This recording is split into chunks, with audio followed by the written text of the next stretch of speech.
এই তো আমি কিন্তু এখন রোলের জন্য পাউরুটিটা রেডি করব। পাউরুটিটা কিন্তু আমি অলরেডি বেলে নিয়েছি, ঠিক আছে। আমি এখন এটার মধ্যে যে আগে পুরটা যে আমি রেডি করে রেখেছিলাম, আলু আর মাংস দিয়ে যে পুরটা, এটাই আমি অ্যাড করবো এখন। এই তো 2 হাতের সাহায্যে আমি এটা এইভাবে অ্যাড করব।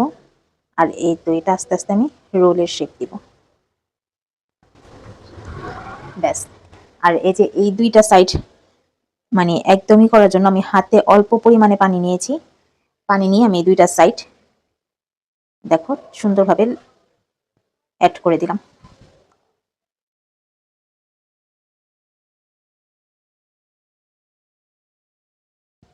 এই তো আমি একে একে এভাবে প্রতিটা রোলই কিন্তু করে নিব। আমি যেহেতু 10 পিস রোল করব, তো শেপ অনুযায়ী আমি সবগুলা করে নেব সেম ভাবে, সেম প্রসেসিং এ। এক এক করে কিন্তু আমি সবগুলা রোলের মধ্যে পুরগুলা দিয়ে নিয়েছি। এখন আমি চলে যাব হচ্ছে নেক্সট প্রসেসিং এ।